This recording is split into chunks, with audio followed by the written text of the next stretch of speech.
നമസ്കാരം. പ്രധാന വാർത്തകൾ.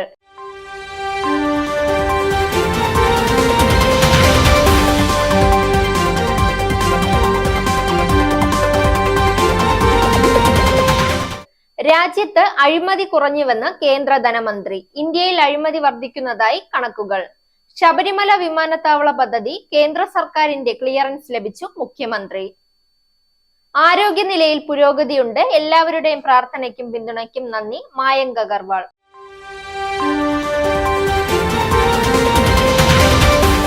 വാർത്തകൾ വിശദമായി. രാജ്യത്ത് അഴിമതി കുറഞ്ഞുവെന്ന് കേന്ദ്ര ധനമന്ത്രി നിർമ്മല സീതാരാമൻ കേന്ദ്ര ബജറ്റ് അവതരിപ്പിക്കുന്നതിനിടയിൽ ഘോരം പ്രസംഗിച്ചപ്പോൾ മനഃപൂർവ്വം മറന്നുപോയ ഒരു കണക്കുണ്ട് രാജ്യത്ത്. ഇന്ത്യയിൽ അഴിമതി കൂടുന്നതായി ട്രാൻസ്പെറൻസി ഇന്റർനാഷണൽസിന്റെ 2023 കറപ്ഷൻ പെർസെപ്ഷൻ ഇൻഡെക്സ് റിപ്പോർട്ട് ധനമന്ത്രി അവിചാരിതമായി മറന്നുപോയതാകാൻ ഒരു സാധ്യതയുമില്ല.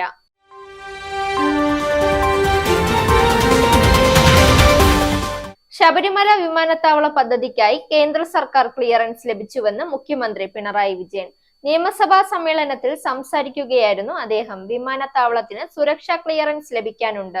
ഇത് ആഭ്യന്തര വകുപ്പിന്റെ പരിഗണനയിലാണ്. വിമാനത്താവളത്തിന്റെ കാര്യത്തിൽ ആരോഗ്യകരമായ സമീപനമാണ് കേന്ദ്രം സ്വീകരിക്കുന്നത് എന്നത് അത്ഭുതപ്പെടുത്തുന്ന കാര്യമാണ്.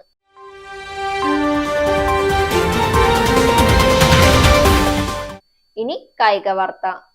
വെള്ളമെന്ന് തെറ്റിദ്ധരിച്ച് വിമാനത്തിൽ വെച്ച് ദ്രാവകം കുടിച്ചതിനെ തുടർന്ന് ആശുപത്രിയിലായ ഇന്ത്യൻ ക്രിക്കറ്റ് താരവും രഞ്ജി ട്രോഫി കർണാടക ക്യാപ്റ്റൻ കൂടിയായ മായങ്ക് അഗർവാളിന്റെ ആരോഗ്യനിലയിൽ പുരോഗതി.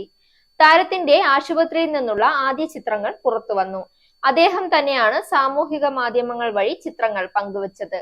ഇപ്പോൾ സുഖം തോന്നുന്നു, തിരിച്ചു വരാനുള്ള ഒരുക്കത്തിലാണ്. പ്രാർത്ഥനകൾക്കും സ്നേഹത്തിനും പിന്തുണയ്ക്കും എല്ലാവർക്കും നന്ദി എന്നാണ് താരം എക്സിൽ ചിത്രത്തോടൊപ്പം കുറിച്ചത്. വാർത്തകൾ അവസാനിക്കുന്നു. നേരിന്റെ വാർത്തകൾ നിങ്ങളുടെ വിരൽത്തുമ്പിൽ എത്താനായി സാക് ന്യൂസ് ചാനൽ സബ്സ്ക്രൈബ് ചെയ്തും ഷെയർ ചെയ്തും ഒരു ശരിയായ മാധ്യമ നിലപാടിന് നിൽക്കാൻ ഞങ്ങൾ നിങ്ങളെ ക്ഷണിക്കുന്നു.